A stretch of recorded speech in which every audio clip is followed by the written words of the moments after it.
adelante. La presentación va a durar muy poco, o sea, va a ser muy, muy corta. Son 40 páginas. Diría que de las peores 40 páginas que he estado leyendo de los Grundrisse, o sea, quiero decir, de las peores presentaciones, porque realmente es bastante, bastante, bueno, pues aburrido en muchos aspectos, en el tema de que lo que hace es mencionar teorías de otros autores, citas a veces sin mucha coherencia interna entre ellas, sino que, digamos, las tiene puestas ahí con calzador porque le han parecido interesantes. Al final es un borrador, los Mondrises son borradores, y sí que es verdad que está bastante ordenado generalmente el texto, ¿no? De los Gundrise, pero en esta ocasión, pues bueno, como inserta citas de forma más o menos aleatoria, pues, en fin. Luego sí que a partir de la página 337, creo que es 36, hace un pequeño resumen, yo diría, de lo que básicamente comenta a lo largo de todo el libro 1, ¿no? No sé si estaré muy equivocado, no lo tengo ahora muy fresco, pero me parece que retoma esa cuestión de forma más sintética y eso pues sí que lo tengo algo más resumido. La primera parte, o sea, lo que va de la 317 a la 336 más o menos, pues bueno, lo que he hecho básicamente es extraer varias citas, bueno, varias citas o varios comentarios más que nada, porque no tengo las extraídas, que me han parecido interesantes de esos autores, pero no las voy a abordar de forma sistemática. Entonces, bueno, vamos allá. Y luego si alguien tiene cosas que le han parecido interesantes de Stewart, Blake, Montanari, etcétera, o Tackett, pues que las traiga aquí a colación y pues las comentamos. Pero bueno, yo básicamente de esa parte solamente pues bueno, voy a extraer, bueno, pues bastante pocas cosas. Vamos allá. Bueno, sobre Stewart y Montanari, básicamente, nada, 4 párrafos o así. El primero sería la página 318, cuando Stewart afirma que en la antigüedad había que forzar, mediante la esclavitud a los hombres, a trabajar más de lo que exigían sus necesidades y que ahora, en la sociedad contemporánea, se les obliga, entre comillas, a trabajar porque son esclavos de sus propias necesidades, ¿no? Es decir, en la antigüedad, los hombres de por sí nunca iban a exceder sus necesidades, nunca iban a desarrollar mayor trabajo que el exigido para cubrir sus propias necesidades y que había que obligarles a ellos mediante el látigo y que ahora mismo en la actualidad ese látigo pues sería más invisible, esto no lo dice Stewart, pero podemos deducirlo de ahí, ¿no? Sería más invisible, serían esas necesidades que se han generado y que obligan a los hombres a trabajar mucho más de lo que trabajaban en la antigüedad. Otro comentario de Stewart que me ha parecido interesante destacar, de la página 321, nos dice, cuando suponemos un nivel común para el precio de una cosa cualquiera, debemos suponer que la enajenación de la misma es frecuente y familiar, donde los artículos imprescindibles no se comercian, sino que se procuran para sí mismos, no se puede determinar apenas los precios. Por lo tanto, solo la venta frecuente puede fijar un nivel de precios, ¿no? En fin, que básicamente lo que nos está diciendo es que si queremos unos precios de mercado estables o basados también, ¿no? En el tiempo de trabajo socialmente necesario, esto no lo dice Stewart, ¿no? Pero bueno, unos precios más o menos estables, permanentes, eh, pues proporcionales, que tengan relación entre ellos, etcétera, pues es necesario que exista un intercambio permanente y por lo tanto en sociedades en las que el intercambio no es su forma habitual o su una actividad habitual, digamos que no se puede fijar un nivel. Eh, y dice que bueno, que esta venta frecuente indica una distribución de los habitantes en trabajadores y en mano de obra libre. En la siguiente página, Stewart, de la 322, afirma también que en Roma y Grecia, por ejemplo, al no existir competencia entre compradores, es decir, entre esclavos, que serían aquellos compradores de necesidades más básicas, los precios eran bajos. Es decir, como no se comerciaban esas necesidades básicas, los precios eran bajos. ¿Por qué? Porque se satisfacían de otra manera, una forma pues que no estaba destinada al mercado, sino que era producción más bien para la subsistencia, ¿no? En fin, como ese excedente pues prácticamente era algo esporádico, no tenía como en el capitalismo esa regularidad, los precios pues tendían a ser bajos, ¿no? Pues como no existía demanda, básicamente, los precios eran ínfimos. Sin embargo, por el contrario, afirma Stewart que sí que había más competencia para obtener objetos preciosos y obras de los artistas. Aquí sí que había muchos compradores, compradores de lujo sobre todo, grecorromanos, y que por eso, al existir mayor demanda de estos productos, los precios empezaban a dispararse. Estos son comentarios que él hace, yo no sé hasta qué punto son ciertos, ¿no? O sea, al final también, por otro lado, cuando el capitalismo, el modo de producción capitalista empieza a desarrollarse de forma masiva, eh, la competencia entre los productos básicos, podríamos decir, empieza también a, digamos, a reducir el coste de esos productos, ¿no? También por los aumentos de productividad y prácticamente los productos básicos hoy en día son de un precio bastante aceptable, entre comillas, al menos aquí, ¿no? Y el último punto que me ha parecido interesante a destacar de los comentarios, en este caso de Montanari, la página 324, nos dice que se ha difundido hasta tal punto la comunicación entre los pueblos por todo el globo que casi puede decirse que todo el mundo se ha convertido en una sola ciudad en que se efectúa una feria permanente con cualquier tipo de mercancías, donde cualquier hombre, mediante el dinero desde su casa, puede proveerse y disfrutar de lo que se produce en la tierra. Bueno, en fin, sin más me ha parecido una imagen bastante gráfica, ¿no? Del el mundo como una ciudad en la que existe una feria permanente, bastante gráfica y yo creo que fiel a la realidad capitalista.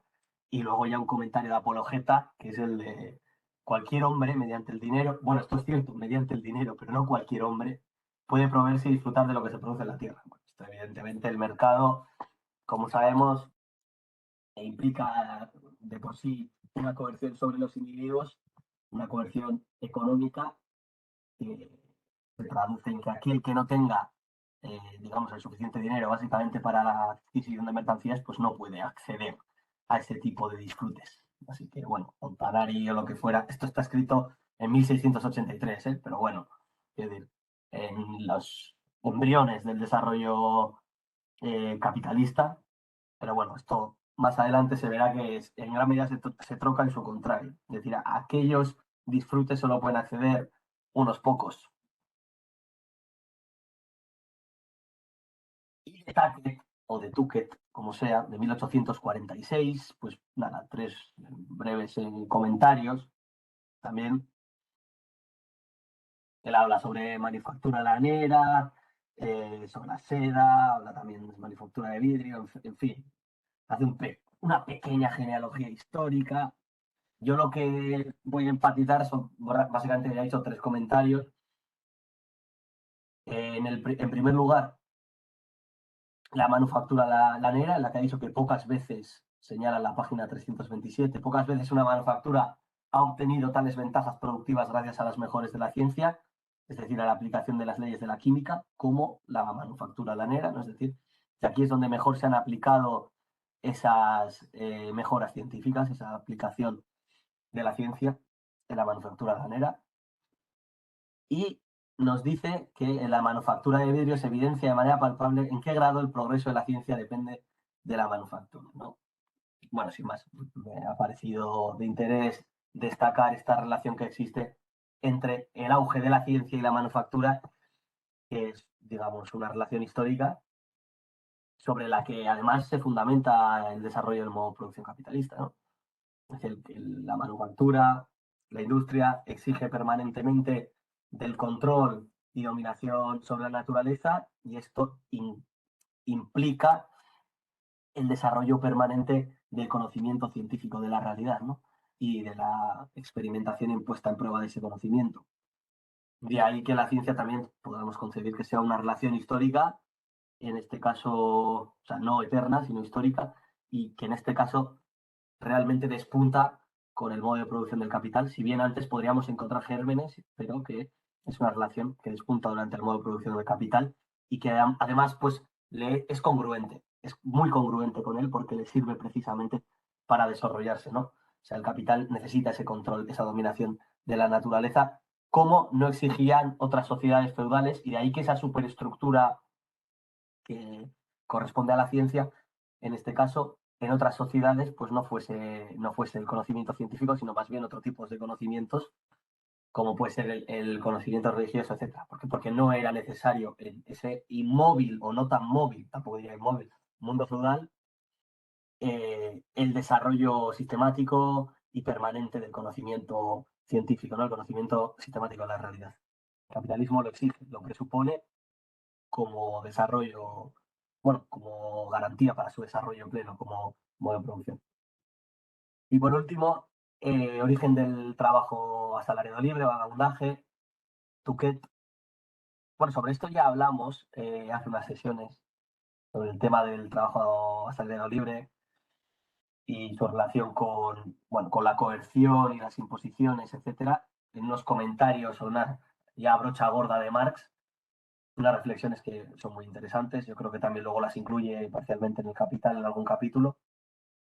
Y bueno, pues parece ser que parte de esas reflexiones probablemente Marx las haya extraído de aquí, de Tuquet y también de otros autores, ¿no? También del estudio de las propias de las propias leyes de la época isabelina, etcétera, ¿no? Pero bueno, lo que nos dice Tuquet básicamente es que abolida la esclavitud y el aprendizaje de por vida, entiendo que el aprendizaje de por vida está bastante relacionado con los gremios medievales, el trabajador se convierte en su propio amo y se le abandona sus propios recursos.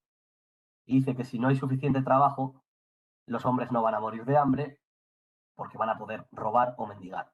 Y que una vez que se ha liberado al trabajador de los medios de producción, que en anteriores sesiones, pues bueno, en anteriores sesiones se mencionó que esto se logra en gran medida a través también de medidas coercitivas como son pues, los enclosures, o sea, los cercamientos de tierras, etcétera. Una vez que se libera al trabajador, este de forma automática, al menos en la transición del feudalismo al capitalismo, no tiende a adoptar actitudes pro trabajo, podríamos hablar, sino que lo primero que hace es mendigar o robar en ese caso, ¿no? O sea, que está mejor visto casi eso, ¿no? Y dice aquí Tuquet que, bueno, que un rasgo notable de la presente situación de la sociedad después de Isabel es que la ley de pobres impone la laboriosidad, pone el coto a la vagancia masiva derivada de la supresión de los monasterios y de la transición de la esclavitud al trabajo libre. Una familia que cultivase medio plug de tierra podía exigir a cualquier desocupado en la época isabelina que se convirtiera en su aprendiz en agricultura, arte y oficio, y si rehusaba, llevarlo ante el juez. Así, durante ese reinado se promulgan varias disposiciones parlamentarias para compeler a los ociosos a trabajar. Bueno, pues en Capital, digamos que aquí queda más claro que nunca que no es no es la forma natural, por así decirlo, de relaciones humanas, sino que simplemente una forma histórica que además para imponerse exigió violencia y exigió, yo creo que o sea que esto es un quebradero de cabeza, ¿no? Para los liberales exigió una actividad activa y sistemática por parte del Estado para garantizar las condiciones de acumulación y de reproducción del capital. En este caso, en forma de leyes contra el vagabundaje, etcétera. Y más, otros, básicamente para terminar con estas páginas en las que no habla Marx, sino hablan otros autores, un comentario que sí que hace Marx, así entre paréntesis, la página 333, que dice: el beneficio puede distribuirse entre las diversas categorías y clases de la población, pero nunca puede repartirse entre sí más que el plusvalor total o plusproducto total. Bueno, esto digamos que podría ser un resumen de lo que también ha venido diciendo hasta ahora, ¿no? Es decir, que el beneficio no puede exceder nunca al plusvalor, si la masa de plusvalor total, sobre la masa de plusvalor total se repartiría ese beneficio.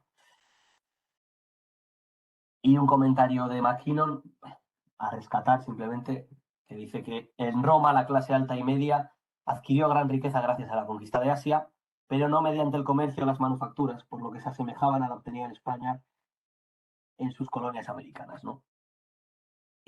Bueno, yo creo que esta adquisición más, bueno, violenta o menos vinculada al desarrollo de las fuerzas productivas de riqueza perjudicará posteriormente al desarrollo del modo de producción capitalista.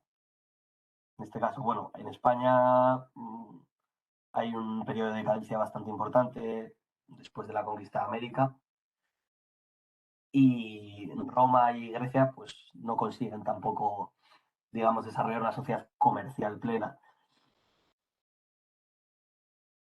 Y ahora vamos con la parte en la que ya, bueno, la que ya Marx empieza a reflexionar acerca del dinero y su relación con el valor, etcétera, ¿no? Entonces, una parte algo más prolija, digamos, que las anteriores y que voy a comentar con algo más de profundidad, pero bueno, tampoco excesiva. Me voy a quedar prácticamente en la página 343. Voy a hacer un pequeño comentario de la 355 y 56, pero de la 43 a la 55 prácticamente no voy a incluir nada. En buena medida porque no he entendido muchas de las cosas que ahí se reflejaban. Y bueno, mientras que lo iba leyendo eran comentarios también de otros autores, de Locke, etcétera, que tampoco me parecían muy, bueno, muy importantes, porque eran más bien un desarrollo a través de ejemplos generalmente de lo que va a venir diciendo entre las páginas 336 y 343. Bueno, en fin, empiezo. ¿Qué nos dice Marx del dinero como medida de los valores y pauta de los precios? Que es el apartado del título. Nos dice, en primer lugar, un comentario que hace antes de empezar, que dice, dando por supuesta determinada velocidad de circulación, la masa del medio circulante, es decir, la masa de dinero, está determinada por los precios de las mercancías, por la masa de mercancías que circulan a determinados precios. O sea, el dinero igual a precio por masa de circulación de mercancías, una vez que la velocidad de circulación es estable, está determinada. Bien, y después ya empieza un poco a introducir o a profundizar en la cuestión que nos atañe, ¿no? Dice, la circulación monetaria se presenta como mero fenómeno de una circulación que está detrás de ella. Las causas tocantes, por ejemplo, a la masa de mercancías lanzadas al mercado, al alza y baja de los precios, a la velocidad de la circulación, son circunstancias extrínsecas a la circulación monetaria simple, es decir, relaciones que se expresan en ella, pero que no son explicables a partir de su propia diferenciación. Es decir, la circulación monetaria tiene una base detrás, un fundamento, que es el que vamos a ver ahora, que no se explica por sí mismo. Y después, bueno, empieza ya a debatir con otros autores que hablan de la medida ideal, bueno, básicamente consideran que el dinero es simplemente una abstracción ideal, que no tiene arraigue, que se puede utilizar cualquier otro tipo de medida, etcétera, ¿no? Aquí Marx va a criticar esto y va a desarrollarlo someramente. Dice Marx que el dinero es medida solo porque materializa tiempo de trabajo en una determinada sustancia. De ahí que él mismo, el dinero, sea valor. ¿Por qué? Porque es materialización de tiempo de trabajo en cuanto tal, a diferencia de sus encarnaciones meramente particulares. Es decir, porque es un equivalente. Es el equivalente universal. El dinero, entonces, como su función en cuanto a medida solo es un punto de comparación imaginario, solo necesita existir idealmente. Esto es cierto, ¿no? Pero, dice Marx, matiza aquí, de aquí se ha deducido que, por ejemplo, el chelino, el dólar, no son denominaciones determinadas o de determinada cantidad de oro o plata, sino puntos de comparación meramente arbitrarios que no expresan valor alguno, es decir, que no expresan ningún cuanto determinado de tiempo de trabajo objetivado.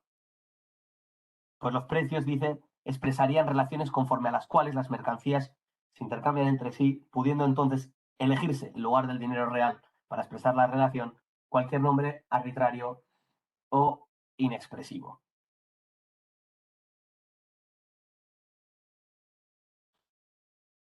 Pero para Marx, en toda medida, en cuanto sirve de punto de comparación, es cierto que la naturaleza de la medida se vuelve indiferente, se convierte en una mera unidad numérica y su cualidad de esa unidad ha desaparecido. decir, cuando se igualan las proporciones, por así decirlo, ya pierde sentido cuál era, digamos, el fundamento de esas mismas proporciones. Pero, bueno, eso es cierto, eso es matemáticamente así, ¿no? Pero esto solo sucede, dice, si se presupone ya como medidos a los diversos elementos que la unidad de medida solo indica la proporción entre ambos, ¿no? Entre sus valores, en nuestro caso. Es decir, esto sí, se puede decir que las proporciones ya da igual, es decir, con qué se mida una vez que ya se ha medido. Es decir, una vez que se ha medido en torno a algo real, que son el tiempo de trabajo socialmente necesario. Entonces, en torno a esa medición, que el dinero, digamos, cobra realidad. Y dice Marx, la unidad de cómputo no solo tiene nombres diferentes, sino que es nombre de diferentes partes alícuotas, por ejemplo, de una onza de oro. El curso cambiario la reduce a todas a la misma unidad de peso de oro o plata. Y solo se convierten en meras magnitudes numéricas, en cantidad de una unidad homónima arbitraria, es decir, comparable entre sí, cuando cada mercancía está medida con la que presta servicios de una unidad de medida, ¿no? Es decir, solo puedes medirlas entre sí siempre que tengan una unidad y este es el tiempo de trabajo contenida en ambas. No se puede comparar dos mercancías distintas si no se encuentra un factor común que las compare. En este caso, las compara el tiempo de trabajo. La unidad de medida tiene que ser cierto cuanto de una mercancía en la cual está objetivado un cuanto de trabajo. El dinero tiene que ser cierto cuanto de una mercancía en la que está objetivado un cuanto de trabajo y la misma cantidad de trabajo no se expresa siempre en el mismo cuanto de oro, por lo que el valor mismo de esta unidad de medida será variable. Es decir, no siempre el tiempo de trabajo se puede expresar en el mismo cuanto de oro, porque digamos que esa relación va variando en función de diversos factores, ¿no? No se puede mantener estable. Sin embargo, nos dice Marx que la cualidad del dinero, por así decirlo, es que esa variabilidad, por así decirlo, no es un obstáculo. A diferencia de lo que puede pasar con otro tipo de monedas, como sería mismamente el ganado, o sea, como otro tipo de equivalentes que, digamos, dificultarían esta flexibilidad del dinero, o esta variabilidad que es intrínseca, digamos, a las relaciones de intercambio. Entonces dice que en el trueque aparece alguna otra mercancía como unidad de medida, como el ganado, pero que aquí no existe medida para el intercambio. Dice que el único aspecto del intercambio que existe para él es el hecho de que solo por la enajenación de las cosas que posee puede apropiarse de las ajenas, regida por su capricho de un lado y por la magnitud de su propiedad mueble por otro. Aquí yo creo que lo que está intentando decir en el tema de los salvajes, el ganado, etcétera, es que eh, en el caso del trueque no existe una medida común para el intercambio, es decir, no se basa el intercambio en el tiempo de trabajo socialmente necesario, sino que, bueno, pues como no se ha desarrollado el modo de producción del capitalista, no se ha desarrollado ni siquiera el valor, digamos el valor, ¿no? Porque antes del modo de producción capitalista imagino que también habría ciertos casos en los que se intercambiaría por el valor, ¿no? Que esto no es solamente exclusivo quizá del modo de producción capitalista, pero que en este grado de desarrollo de valor tan escaso como serían las sociedades, no sé de qué sociedades estaba hablando ahora mismo, ¿no? Pero bueno, sociedades primitivas, por así decirlo, eh, no existe una medida única del valor y los diferentes productos se intercambian simplemente de forma más arbitraria, ¿no?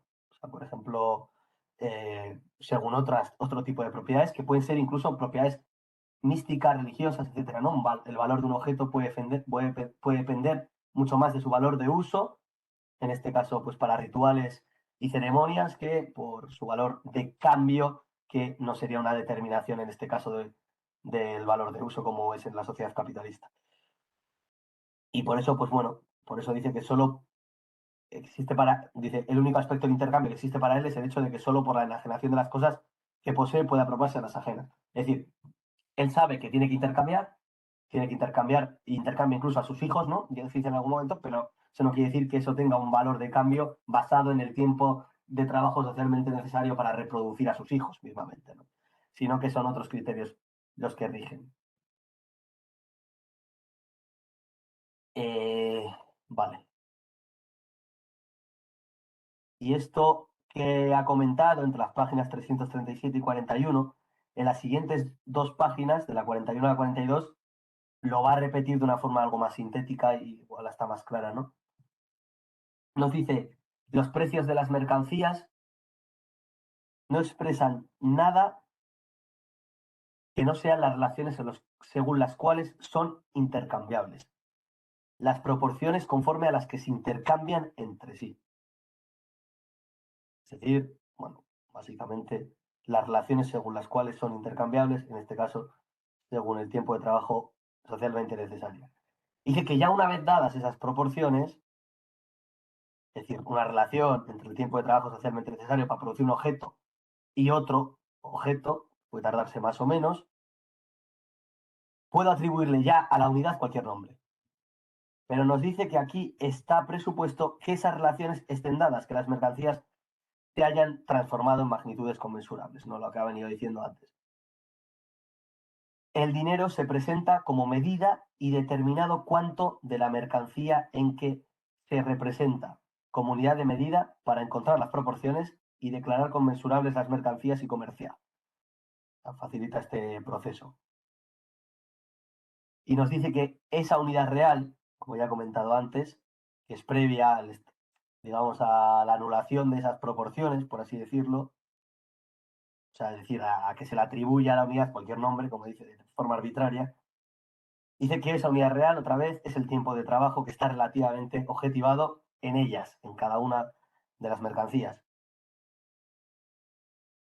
que es el tiempo de trabajo mismo puesto como general.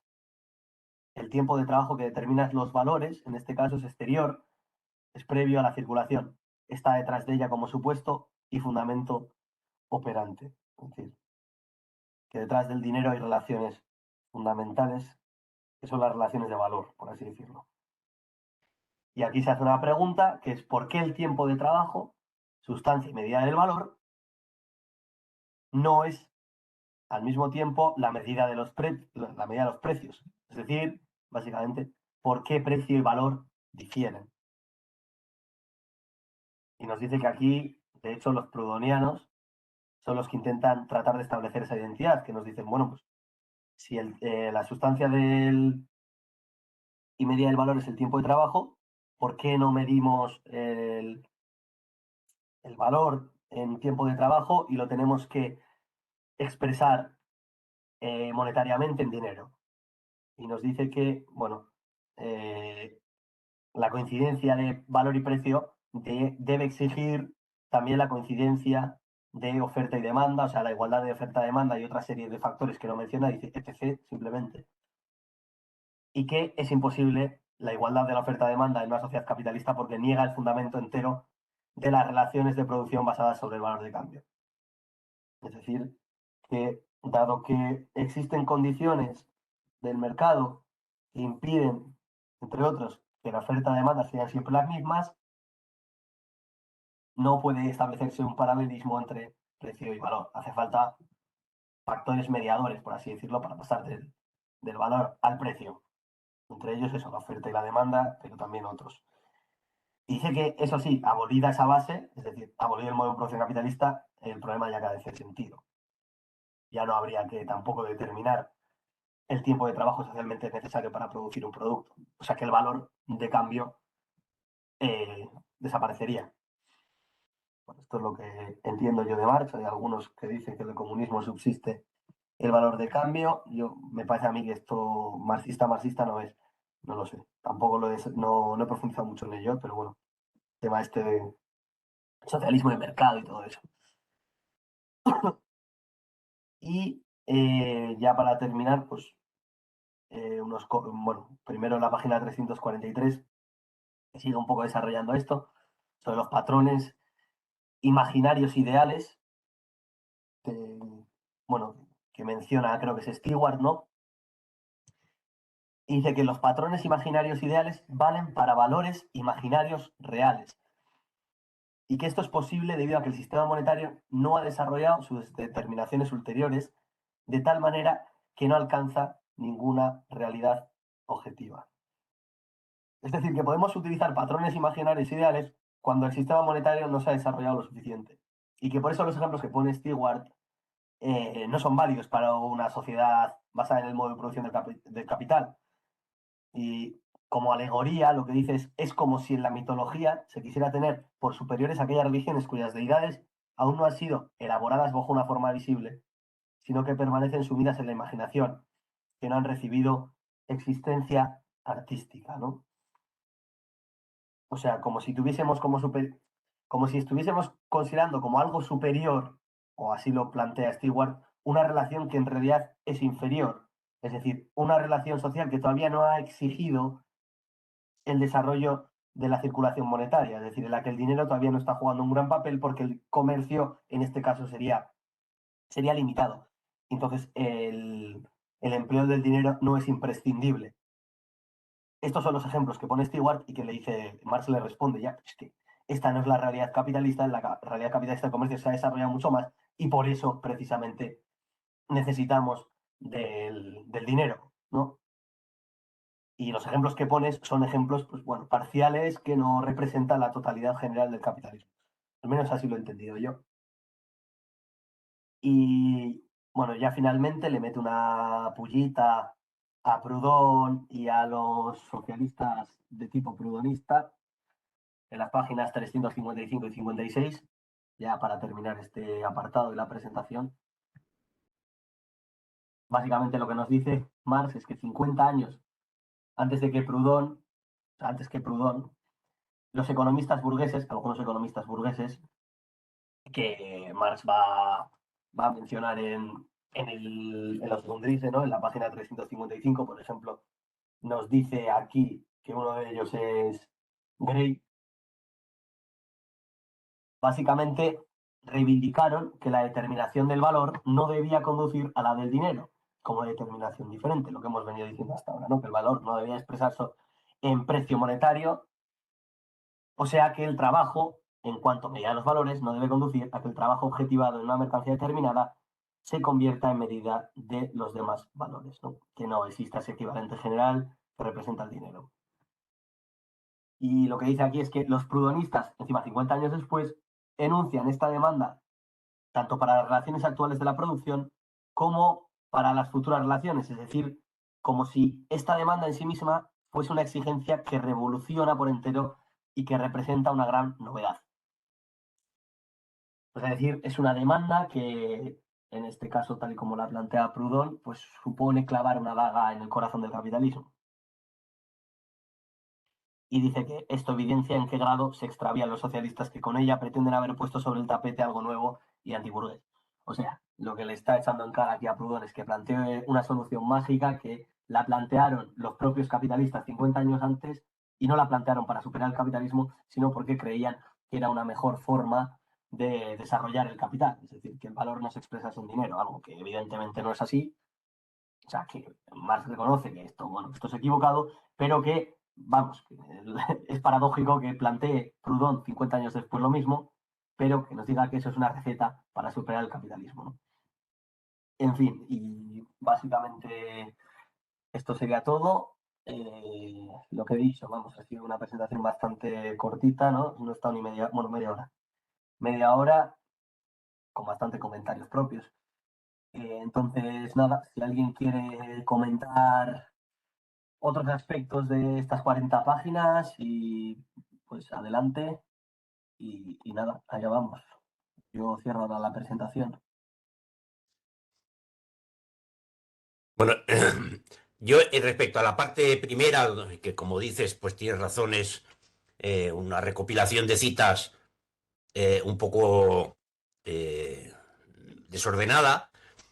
Aparte de los comentarios que has hecho, quiero resaltar otro. Un En la segundo, página Joaquín, 331, un el segundo. texto de Blake, de un William Blake, pero que no es el pintor y el poeta, es otro William Blake, Joaquín, del estoy que por viendo. cierto, del que por cierto no hay entrada en la Wikipedia. Y sin embargo, hay el texto que cita aquí Marx está disponible en la biblioteca de autores, de economistas políticos clásicos, por si alguien lo quiere leer. El de observaciones sobre los efectos producidos por el gasto del gobierno durante la restricción de los pagos en efectivo. Londres 1823. Bueno, pues quiero citar ese párrafo, porque me llama la atención el párrafo del final de la página, de las últimas, de las líneas 10, las últimas 10 líneas, ¿no? Donde dice, a ver, en la traducción, aquí abajo, eh, son por elementos más, con donde habla del dinero que queda durmiendo, ¿no? Y dice, entiendo, de modo que hay un empleo inmediato para las acumulaciones sucesivas del capital a medida que este aumenta por el ahorro. Entiendo que en todo momento cierta parte del capital está dedicada a cometidos que dan el y que y acometidos que dan réditos muy lentamente y menguados beneficios, y que algunas partes permanecen simplemente inactivas bajo la forma de artículos por las cuales no hay demanda suficiente. Ahora bien, es lo que me interesa. Ahora bien, si se pudiera transferir a manos del gobierno estas partes y ahorros inactivos a cambio de sus anualidades, es decir, deuda pública, se transformarían en fuentes de una renovada demanda sin presionar indebidamente sobre el capital existente. Bueno, este párrafo me parece muy... eh, que se puede poner en cualquier cita de cualquier artículo que se escriba sobre las funciones que cumple el gasto público hoy y las funciones que cumple la deuda. El endeudamiento es un procedimiento para dinamizar la demanda y para garantizar una rentabilidad mínima al capital, sobre todo aquel capital, como dice Blake, que se encuentra en muchos periodos, en determinadas ramas o en determinados momentos, con que la rentabilidad, los réditos que dice, que aporta, son muy bajos. ¿eh? Es decir, el Estado, la deuda pública y el gasto público como inversión, el gasto público como dinamizador de la demanda, para compensar la caída tendencial de la tasa de ganancia. Bueno, que esto lo cita Marx, no es un párrafo de Marx, yo creo que lo cita, eh, digamos que él obviamente está de acuerdo más o menos con lo que aquí pone, porque no lo critica. ¿eh? Me parece una cita interesante. Y respecto al tema grueso de las páginas, eh, yo cuando las he leído, me parece que falta algo en el análisis de Marx. Por un lado, mezcla churras con merinas. Es decir, está criticando la posibilidad de que exista un dinero ideal, un patrón de medida ideal.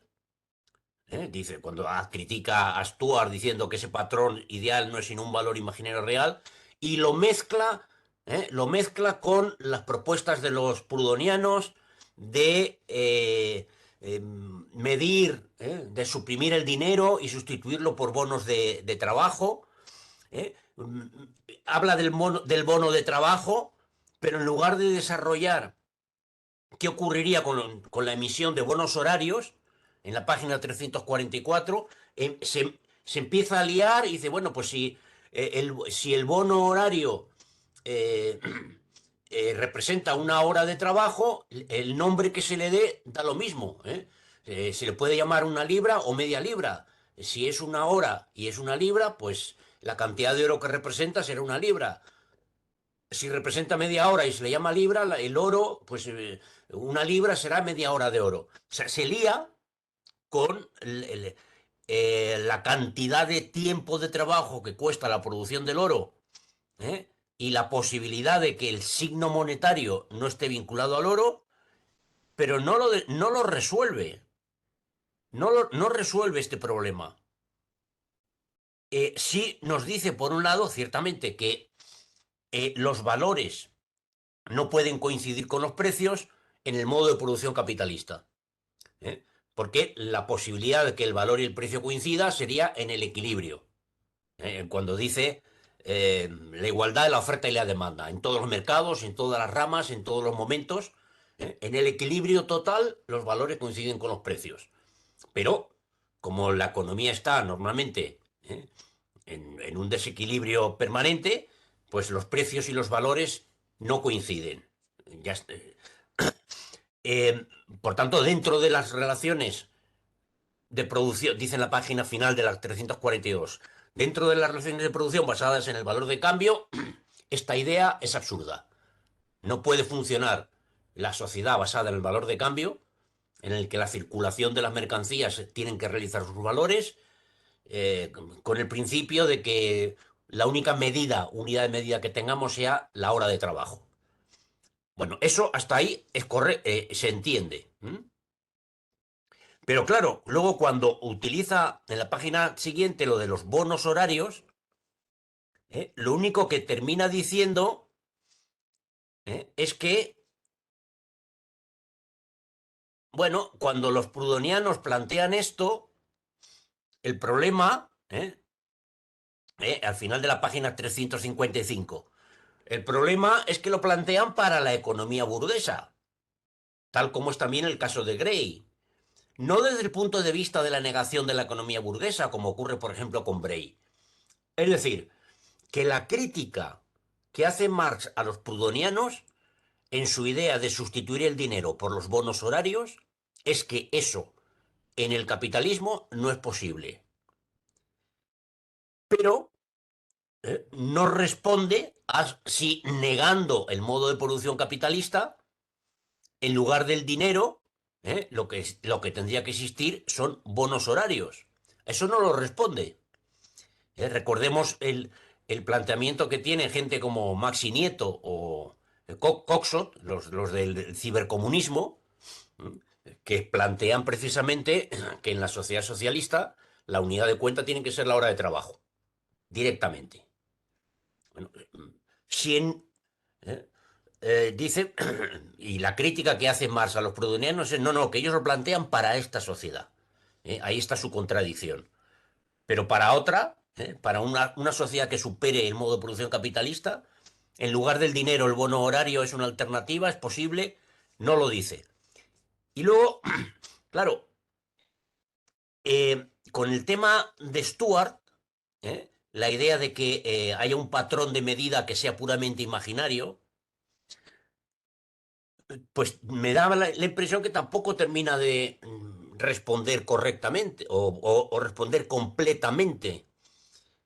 Pensemos que hoy en día el patrón de medida, la unidad monetaria es una pura unidad de cuenta que no tiene ninguna vinculación con el oro.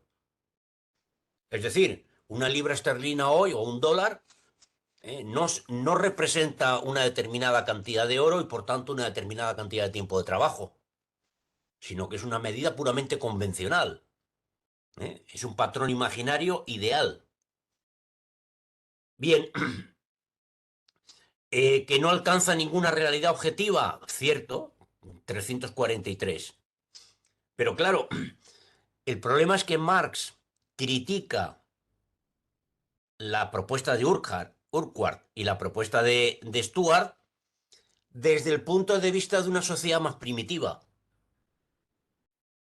Es decir, en una sociedad más primitiva, pues que el patrón sea ideal, pues da igual, porque no es una sociedad basada en el intercambio, y en la necesidad de realizar los valores de cambio. Por eso dice que es una imagen que, debido a que el sistema monetario no ha desarrollado sus determinaciones ulteriores, desarrollo que depende de condiciones por entero diferentes, ¿eh? Las condiciones del modo de producción capitalista, no alcanza ninguna realidad objetiva. Pero se detiene ahí.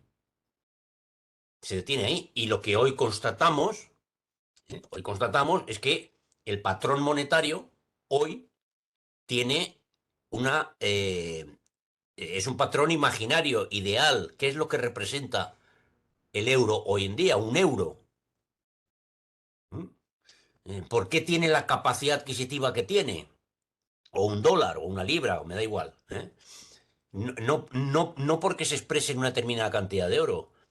Con lo cual, eh, visto hacia atrás, o en términos contemporáneos, es decir, hacia los modos de producción anteriores, o hacia el modo de producción capitalista en las condiciones del siglo XIX, hasta ahí está claro.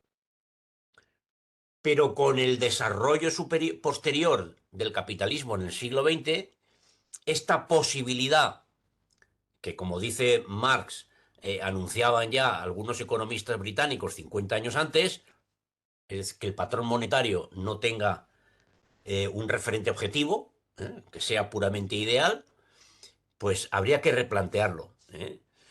Eh, y tampoco, dice, estamos ante el patrón, cuando hablamos de los bonos horarios, 344, dice 345, estamos ante el patrón ideal de medida. Bueno, vale, de acuerdo, estamos ante el patrón ideal de medida. Pero, ¿es viable una sociedad capitalista con un patrón ideal de medida? ¿Eh? Con un patrón que únicamente mida el valor en términos de horas de trabajo, no. Vale, de acuerdo. Proudhon no funciona. Pero el patrón ideal de medida puede funcionar, yo creo que no lo responde.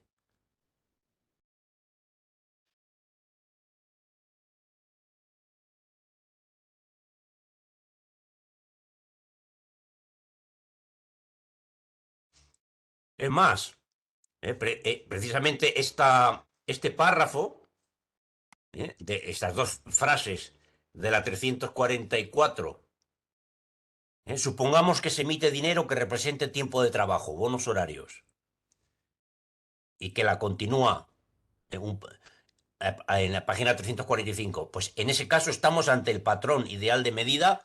A mí me da una idea de qué es, cómo se fija el valor de la unidad monetaria. Y es, creo yo, hoy, ¿eh? Y que ya no es en relación al tiempo de trabajo que cuesta el valor que supuestamente expresa esa unidad monetaria, sino en función de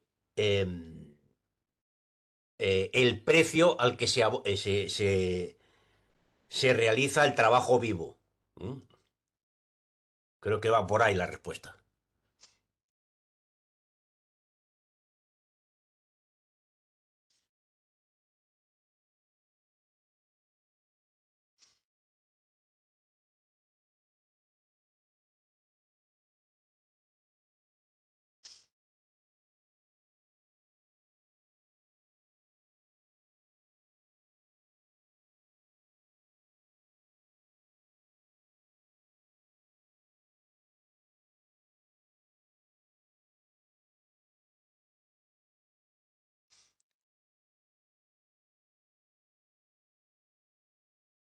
Es decir, el valor que representa un euro es el valor ¿eh? Es el tiempo de trabajo ¿eh? que se puede consumir, es el valor equivalente al tiempo de trabajo que se expresa en la remuneración de una determinada cantidad de tiempo de trabajo.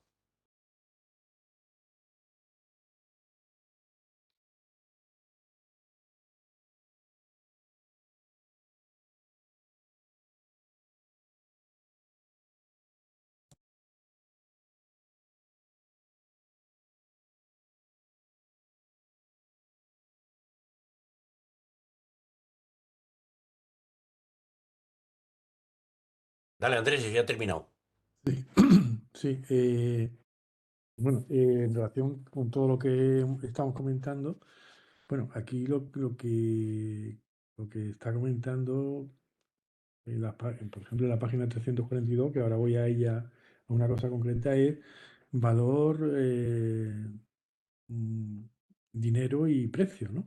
Entonces, eh, bueno, por lo último que has dicho, Joaquín, he entendido yo que el valor es igual que el precio, es decir, perdón, que el dinero, o sea, que el dinero contiene una cantidad determinada de trabajo objetivado equivalente al valor de la mercancía que tiene ese precio. No sé si me estoy explicando bien. Bueno, no sé, es que aquí en la página 342, voy a seguir. En la página 342 me he detenido en muchas cosas, ¿no? Por ejemplo, dice en 4, 5, 6, 7, 8, 9, 10. En el renglón 11 y 12, empezando por arriba, dice, voy a leerlo. Dice, precisamente el dinero se presenta como medida y determinado cuánto de la mercancía en la que se representa, como unidad de medida, para encontrar las proporciones, declarar conmensurables las mercancías y comerciar. Esa unidad real es el tiempo de trabajo, que está relativamente objetivado en ellas. No sé por qué dice relativamente, o sea, que está, ¿no? Está objetivado en ella, pero relativamente, Sí, ¿por qué lo dice? Y sigo más para abajo y ya termino. Un poco más para abajo, ya dice, ¿por qué? Que lo ha leído Adrián también, todo esto lo ha leído Adrián, que dice, ¿por qué el tiempo de trabajo, sustancia y medida del valor, no es al propio tiempo la medida de los precios, que creo que es lo que hemos estado hablando? O en otros términos, ¿por qué el precio y el valor en general difieren?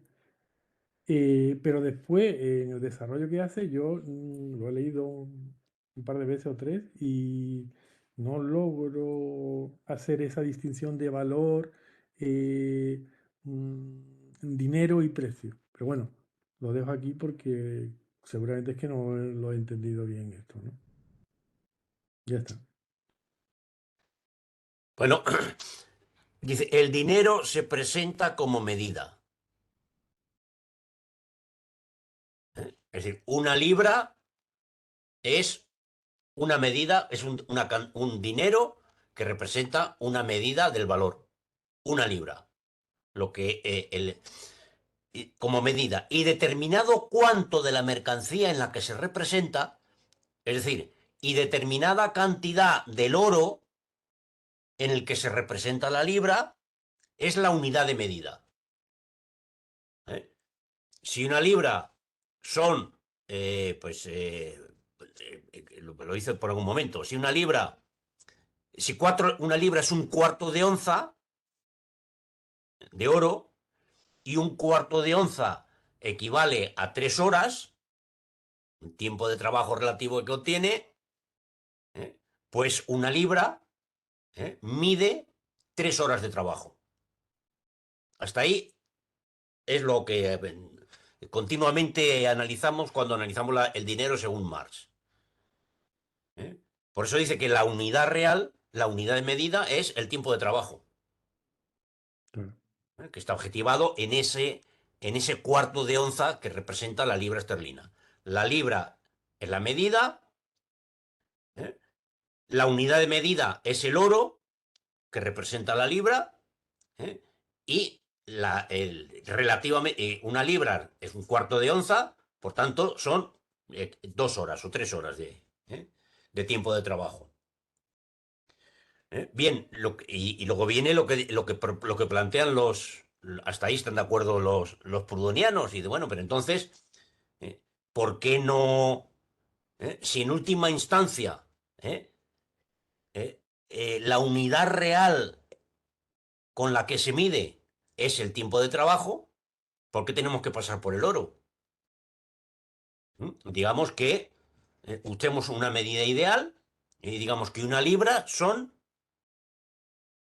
2 horas de trabajo. Si alguien trabaja 4 horas, se le paga 2 libras.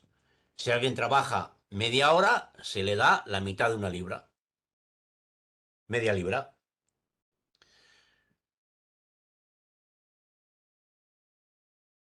Porque ese es. Y todo el mundo sabe que media libra no es un cuarto de onza de oro, son 2 horas. Y dice, no, eso no es posible en tanto en cuanto subsista el modo de producción capitalista. Y lo dice aquí y lo dice más adelante hablando de los bonos horarios. Lo que no dice, lo que digo yo, es lo que no termino yo de ver claro, es que si bien si se supera el modo de producción capitalista, se puede medir, se puede continuar midiendo el tiempo de trabajo, aunque no sea la norma para la distribución. Es decir, porque no haya un intercambio generalizado de mercancías a sus valores. Puede haber una asignación administrativa de una parte sustancial de la producción. Pero en esa sociedad que supera el modo de producción capitalista, ¿tendría sentido ese dinero ideal, esa expresión de 2 horas de trabajo directamente y llamarla a esas 2 horas de trabajo libra esterlina?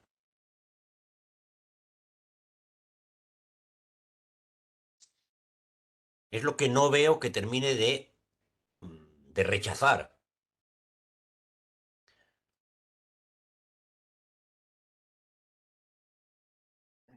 En el programa de Gotha creo que eso sí que plantea que no, que la sociedad comunista no, ¿no? Entiendo que eso sería contradictorio con el programa de a cada cual según sus capacidades, de cada cual según sus necesidades.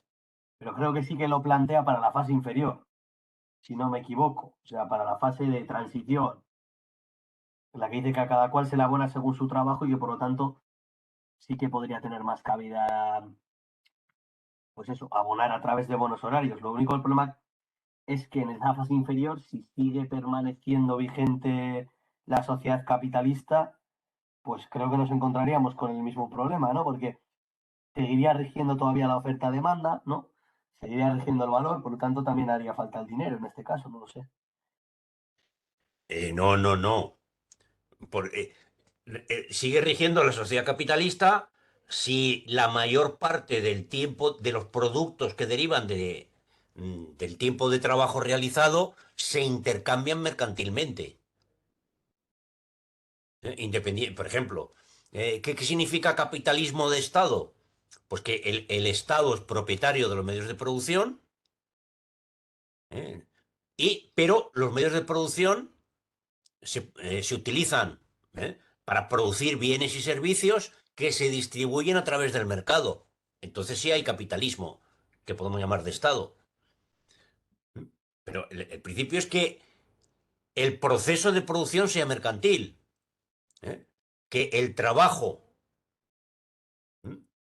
se venda a cambio de dinero, que los productos del trabajo no sean propiedad de los que han ejecutado el trabajo y han producido esas nuevas mercancías, y que la distribución de esos productos se haga a través del mercado, por medios mercantiles. Es decir, mediante un proceso de compraventa a cambio de dinero. Bueno, entonces sí hay acumulación capitalista y hay capitalismo, independientemente de quién sea el propietario. ¿Eh?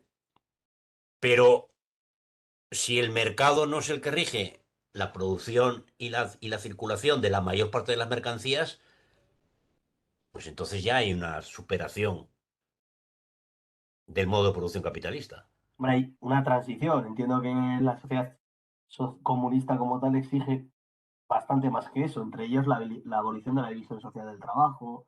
Es que la sociedad comunista, tal como la ha explicado en varios párrafos, y la explica en otros sitios, supone la situación en la que no es necesario, el nivel de desarrollo de las fuerzas productivas ha llegado a tal nivel que no es necesario obligar a la población a trabajar para satisfacer sus necesidades. Bueno, hombre, yo no he entendido eso en los anteriores capítulos, he entendido que se reduce al mínimo, no que no sea necesario Sí, tener. pues se reduce el mínimo, pero a tal mínimo como que el tiempo, la mayor... Antes he hablado en las páginas anteriores del tiempo liberado, el tiempo de ocio, el ocio, Sí, ha sí, dicho que, a diferencia de la sociedad capitalista, durante la mayor parte del tiempo, está organizado por el capital. En la sociedad comunista, la mayor parte del tiempo del individuo, está autodeterminado. eso es. Oye, es decir, la mayor parte del tiempo.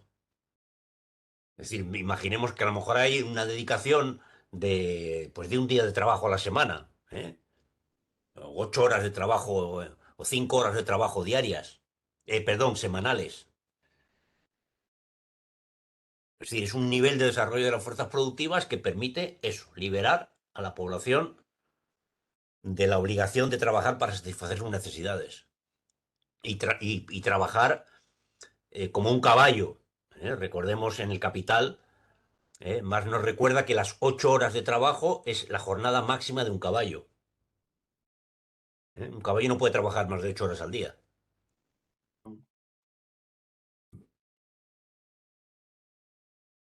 Desde luego, si hay que trabajar 8 horas al día, no hay sociedad comunista. Eso a mí me parece que es evidente. Por muy socializada, por mucho que haya desaparecido la propiedad privada.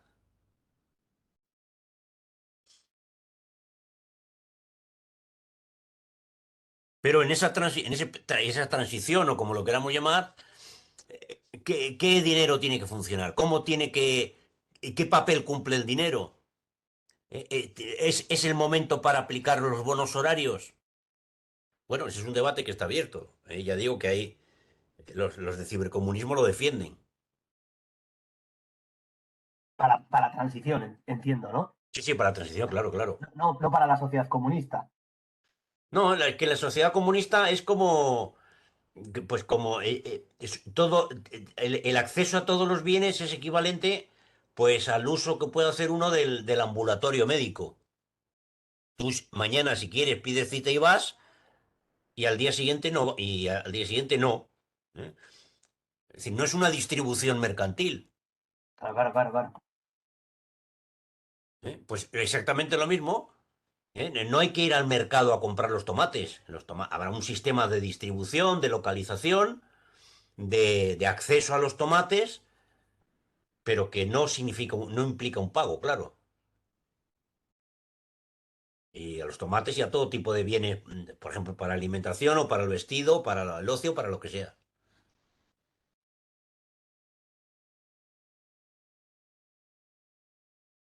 Pero en esa sociedad, bueno, obviamente el dinero no tiene sentido, pero estamos hablando de la fase de la sociedad comunista.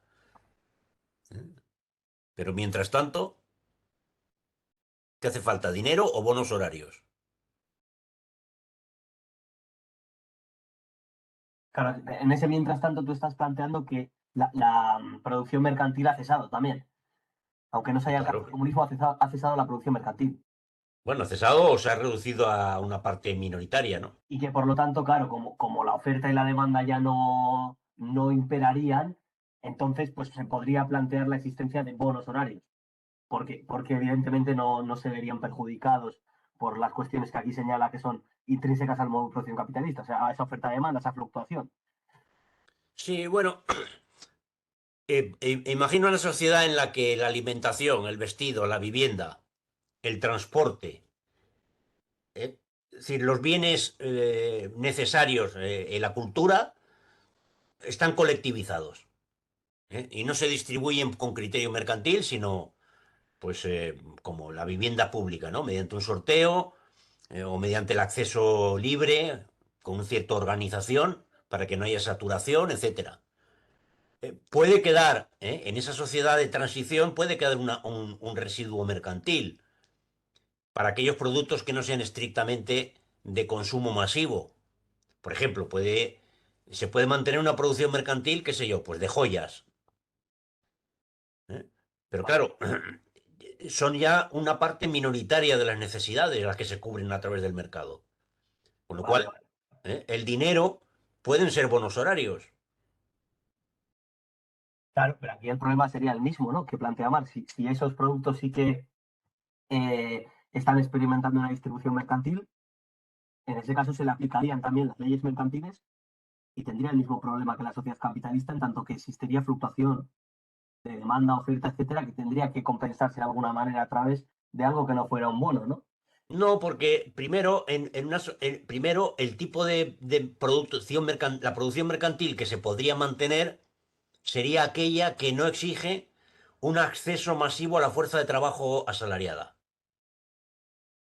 Primero, porque no habría tanta disponibilidad de mano de obra. Por tanto, sería una producción mercantil de tipo artesanal, de un artesanado avanzado, en primer lugar.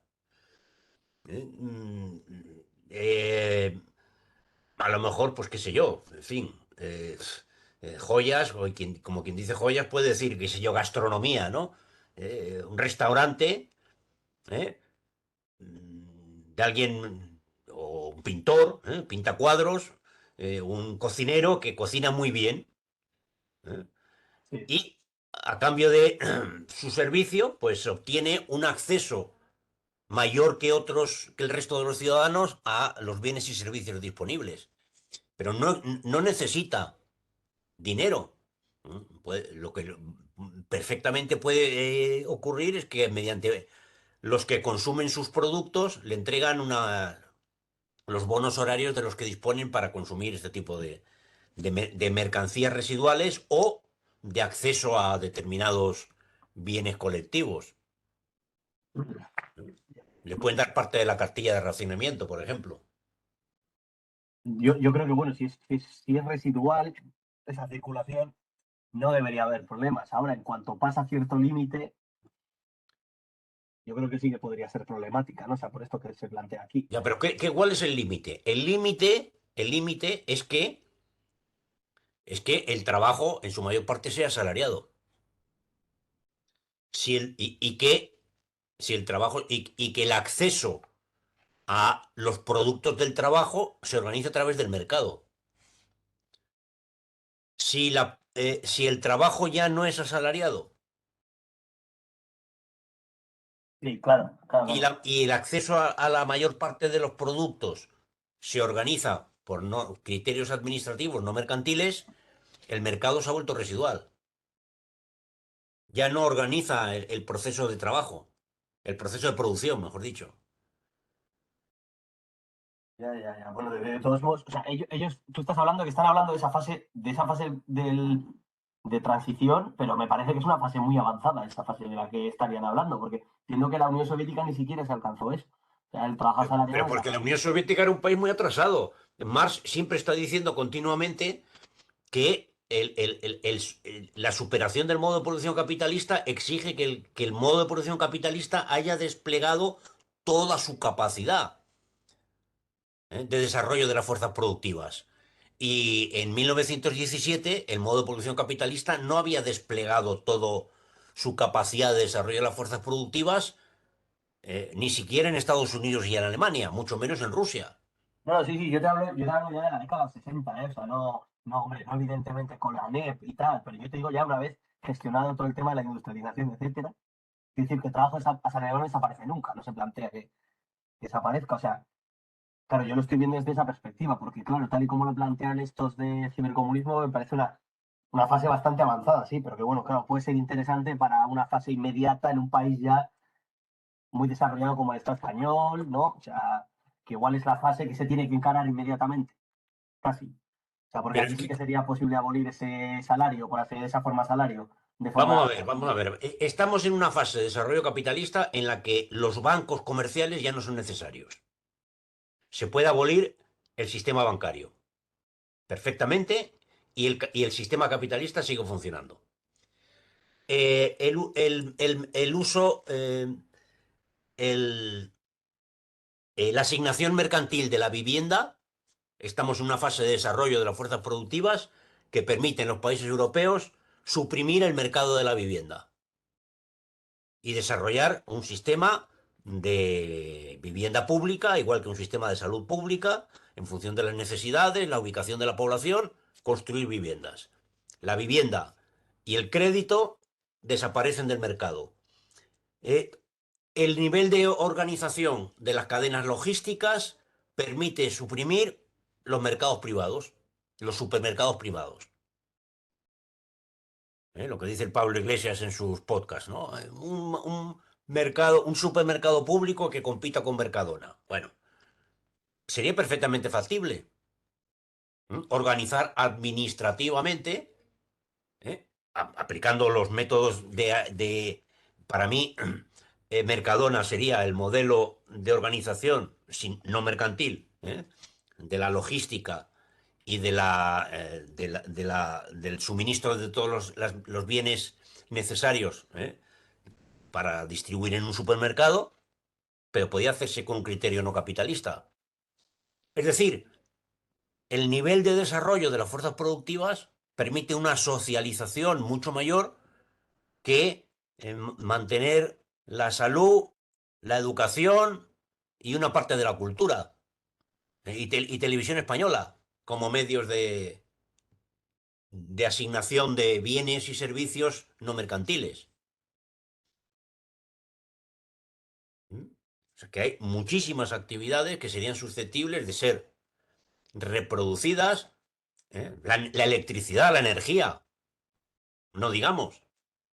Que está ya más que demostrado que una gestión pública reduce las imperfecciones del mercado eléctrico. Bueno, incluso hablando de mercado. Es decir, que claro, hace falta un nivel de desarrollo de la fuerza. Y otra cuestión, estamos en un nivel de desarrollo en el que es perfectamente factible reducir en 1/3 la jornada de trabajo. Y llevamos un siglo en el que no se ha reducido en nada. 8 horas. Se puede reducir en un 40% o hasta en un 50%. La jornada semanal de 20 horas. Con tanto, lo que decía en las páginas que veíamos antes, un incremento del tiempo de ocio y del tiempo liberado, entre comillas, para el control del propio individuo, incluso sin superar el modo de producción capitalista.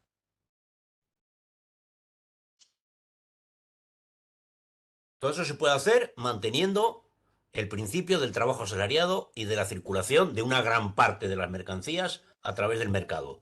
Los automóviles, los ordenadores, lo que sea. Las ropas incluso queremos. Con lo cual, digamos, el grado de socialización, lo que decía, el grado de socialización al que se ha desarrollado el maquinismo y la aplicación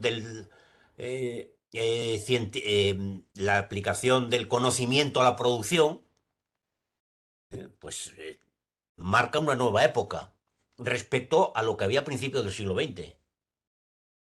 Que seguir hablando hoy de la Revolución Rusa bueno, pues está muy bien en términos históricos, igual que hablamos de la Revolución Francesa, pero es otro periodo histórico completamente diferente.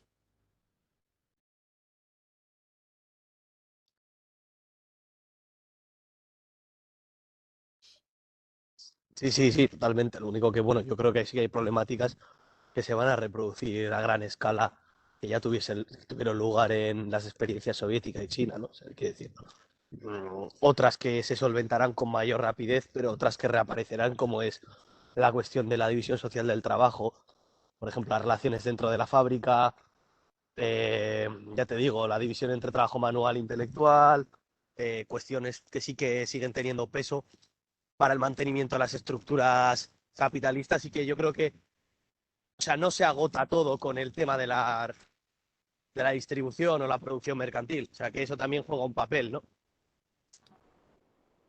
Claro, pero significa utilizar otra escala de valores que la del valor del mercado. Por ejemplo, en una sociedad socialista en transición, uno de los objetivos fundamentales, de la sociedad capitalista es que el mayor número de población en edad de trabajar esté trabajando, esté produciendo como asalariados. Pues yo creo que en un periodo de transición el objetivo no es que la gente esté trabajando, sino, por ejemplo, superar esa división del trabajo manual y trabajo intelectual. Es decir, no es posible en una sociedad en transición que la jornada de trabajo del trabajador manual sea la misma que del trabajador intelectual. Tiene que ser mucho menor, mucho menor. De modo que a lo bruto y sin tener las condiciones es lo que intentó Pol Pot, los Khmer Rouge. Lo que pasa es que no entendían todas las variables implicadas en el proceso.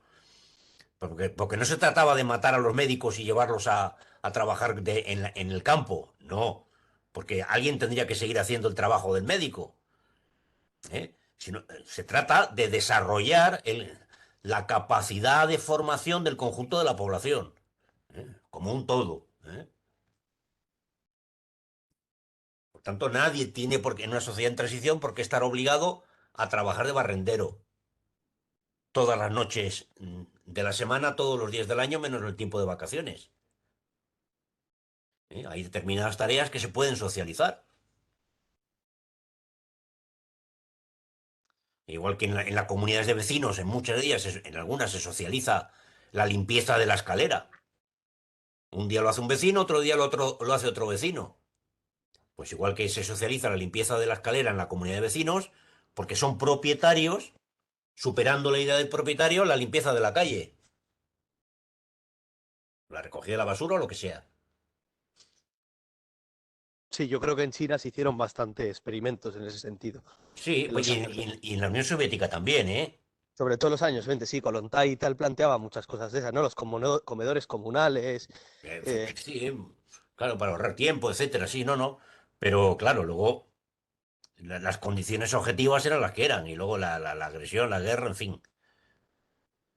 Sí, bueno, yo creo que también en la Unión Soviética se planteaba de una perspectiva más estatista, ¿eh? O sea, de utilización de técnicos especializados en cada sector y no tanto como en China, que es más bien como lo planteabas tú de comunalización de los servicios, por ejemplo, el tema de que no tenga que ser una persona contratada por el Estado la que tenga que limpiarte la calle, sino que se comparte y se socialicen esos, pues bueno, esos trabajos entre los vecinos, ¿no? Y eso también, por ejemplo, con el Sí, tema de las el otro día leí un artículo de Yang Yang, que es un economista, digamos, pues de centro, chino, y contaba, él regresó al pueblo donde vivía su abuela y donde había nacido él y tal, y donde seguían una gran parte de su familia viviendo. Y hace una especie de crónica del viaje, y una de las cosas que critica es el estado lamentable en que están las calles del pueblo. Y dice, claro, como ya ha desaparecido el trabajo comunal, como han desaparecido las comunas y ahora todo el mundo tiene su tierra en la que trabaja de forma particular e individual para extraer la producción y llevarla al mercado, de lo que queda que no se ha repartido, es decir, las calles entre las casas, no se ocupa nadie. Y contaba pues que eso que había, pues basura en las esquinas, eh, desconchado en las aceras sin arreglar, en fin, ese tipo de cuestiones. Y dice, bueno, que antes eso no existía, en la época de las granjas comunales, ¿no? Cuando él nació en el año 50 y 61, creo que él nació, 50 y 60 o 61. Bueno, se daba ese trabajo compartido con un nivel de desarrollo de la fuerza productiva muy bajo, pero ciertamente había otros criterios y otros valores no capitalistas funcionando, todavía existen, creo yo. Sí, sí, no, no, sí. De hecho, bueno, yo creo que igual la lucha entre dos líneas que hubo en China en buena medida respondía a eso, ¿no? Unos apostaban más por, con ese desarrollo mínimo de fuerzas productivas, pues ir avanzando en la comunalización y después, digamos, industrializar, etcétera. Y los otros apostaban por industrializar primero y ya luego, pues se socializa y todo lo que sea necesario. Bueno, ya veremos dónde llega todo Veremos esto, dónde lleva, sí. que creo que está bastante claro, pero bueno, quiero decir, sí, China es lo que es y es lo que es. No creo que tenga avisos de cambiar por mucho que, bueno, alguno piensa que sí, y yo no lo tengo nada claro. Pero bueno, lo único a mí me cuesta encontrar igual la vinculación entre lo que es, porque parece que, claro, yo entiendo como si fueran dos esferas separadas, o sea, el tema de eso, abolición de la producción mercantil, que es lo que hemos hablado, ¿no? Es decir, que no pasen los productos por el mercado, que sean producidos y distribuidos de otras maneras, como hoy puede suceder incluso en algunos aspectos de la realidad capitalista, como la sanidad, etcétera. Y por otra parte, ese tema de la división social del trabajo, es decir, claro, como que parece que la sociedad capitalista podría suprimirse sin que se haya suprimido la división social del trabajo. La división social del trabajo es algo, digamos, consustancial a todas las sociedades de clases, no solamente Efectivamente. capitalista, ¿no? Pero ¿qué relaciones existen entre ambos factores? Pues claro, me parece complicado decir, no existe ya sociedad capitalista, que es como se plantea también la Unión Soviética, porque no existe ya, digamos, yo qué sé, producción mercantil o no. Es decir, pero al mismo tiempo, claro, la persistencia de esa división social del trabajo conduce también a experimentos de restauración capitalista. O sea, es un poco complicado hablar de que no existe capitalismo cuando existen después tentativas, bueno, y la historia lo demuestra, tentativas de restauración y encima triunfan, ¿no? En el año 90, etcétera, ¿no? O sea, Ujú. que realmente capitalismo existía en algún lado. Igual porque en la Unión Soviética, bueno, tú has comentado que, bueno, consistía trabajo asalariado, etcétera, ¿no? Pero en algún lado existía capitalismo, no sé si en la capa burocrática de, pues eso, de los líderes del PQS, etcétera, pero en algún lado tenía que existir capitalismo. Y no era tan capitalismo mercantil, ¿no? Porque parece como que estaban las grandes empresas también estatales, etcétera, no sé. Bueno, ahí habría que... Eso sería otra discusión que nos llevaría a otro seminario. Eh, el capitalismo existía rodeando a Rusia. ¿Eh? Y en las relaciones internacionales de la Unión Soviética, el comercio internacional se hacía bajo los patrones, bajo el patrón capitalista. Había que acumular divisas, el dinero era la clave para poder comprar mercancías o no comprarlas o no ceder a las mismas. Había que utilizar un sistema de crédito, había que tener bancos. También la Unión Soviética tiene sus bancos en Occidente, por cierto. Bueno, eh, siempre existió esa práctica capitalista hacia afuera. Y el comercio nunca se suprimió. Y recordemos que el comercio, ¿eh?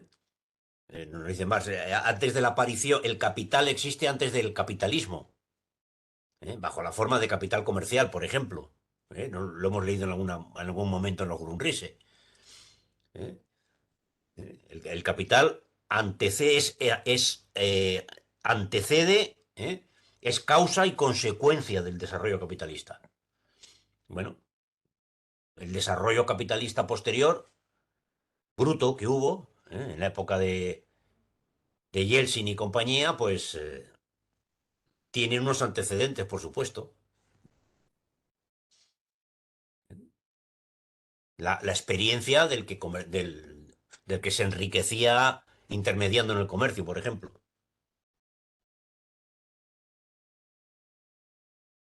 La corrupción. ¿eh? Podríamos decir que la base del inicio de la acumulación capitalista en la Unión Soviética es la corrupción. No el comercio, la corrupción. O sea, que brota de cualquier parte, porque está rodeado de islas capitalistas en este sentido. Sí, Quiero decir, pero brota de una acumulación originaria que se ha hecho, de alguna forma, que cuando sale a la venta todo el capital, inmediatamente se compra. Y los que los compran son en su mayor parte exfuncionarios del partido. ¿Eh? Es decir, corruptos, que habían acumulado una gran cantidad de riqueza en forma pues de oro o de divisas o de vodka que lo vendieron rápidamente para comprar las fábricas.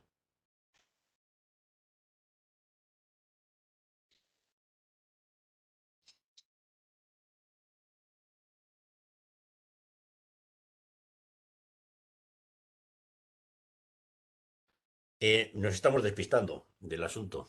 bueno, yo no tengo nada que decir, no sé. Enrique no ha levantado la mano y Andrés tampoco.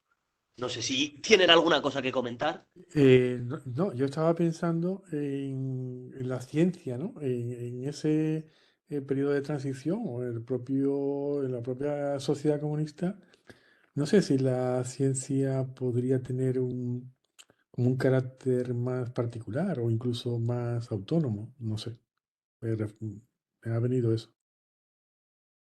Por supuesto, el problema que tenemos es que hay muy poca gente, muy pocos marxistas que hayan pensado en esa cuestión, desde el punto de vista, es que haya muy pocos expertos en teoría de la ciencia y en la historia de la ciencia eh, que hayan reflexionado desde el marxismo en esta cuestión. Uno de ellos, por ejemplo, es David Noble, que aunque es más bien anarquista, ya sabemos que los anarquistas son también, Bakunin defendía la teoría del valor trabajo. Y David Noble, en sus libros, bueno, murió hace unos años, pero el modo, por ejemplo, el libro de Fuerzas de Producción, muestra cómo el desarrollo tecnológico está condicionado por el capital, lo mismo que dice Marx aquí. Mm. Y él lo analiza desde tecnologías concretas. Por ejemplo, en ese libro analiza las máquinas de control numérico, que da lugar a las máquinas automáticas de hoy.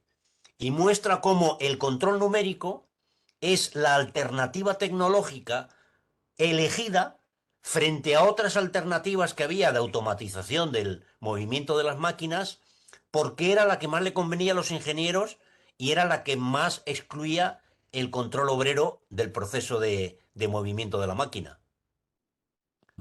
Y muestra cómo esa innovación tecnológica se impone, porque era muy costosa al principio, estamos hablando de los años 50, cuando los ordenadores pues todavía utilizaban las tarjetones y ocupaban habitaciones enteras, se impone porque el Pentágono lo exige a sus contratistas. O metéis las máquinas de control numérico, o automatizáis, o no tenéis contrato. No, yo ya estoy automatizando. No, no, pero tienes que automatizar introduciendo el control numérico. No me valen otras formas de automatizar. Porque así lo he acordado con el MIT y con no sé quién más. Bueno, todo eso lo explica. Y muestra en otro de sus libros precisamente cómo esto que dice Marx, al principio de lo que hemos leído, en la 300, no me acuerdo, donde dice, la ciencia, el progreso de la ciencia depende de la manufactura. Bueno, eso ya lo hemos visto después de Marx con Edison y con Ford, y hoy con las industrias químico-farmacéutica. El progreso de la ciencia depende de la manufactura.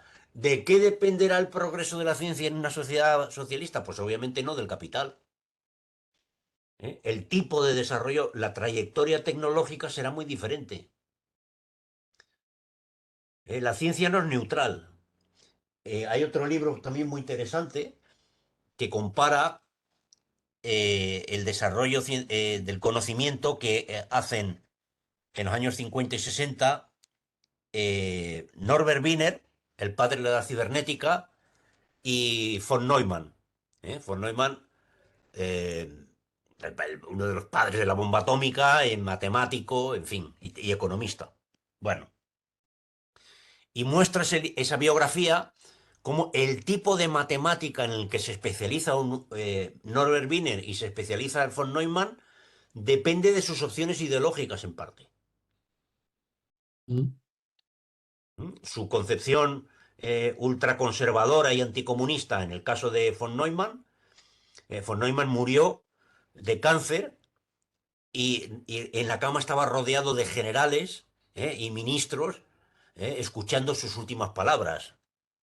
O sea, es un típico producto del establishment norteamericano. Y Norbert Wiener, el padre de la cibernética, avisó a los sindicatos, en los años 50, al sindicato del automóvil, ojo, que se va a producir un proceso de automatización y os vais a quedar en el paro. Si queréis, yo hablo con vosotros y os doy algunas indicaciones. No le hicieron ni puto caso, se lo cuenta Noble también. Bueno, pues obviamente el desarrollo científico será muy distinto, irá por otros caminos. Bueno, la semana que viene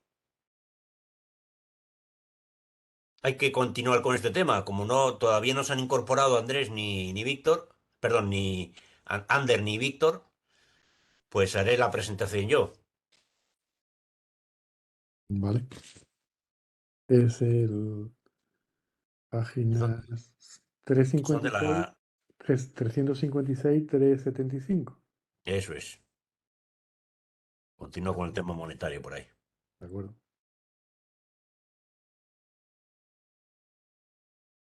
Bueno, pues lo dejamos entonces por ahí. De acuerdo. Hasta el martes que viene.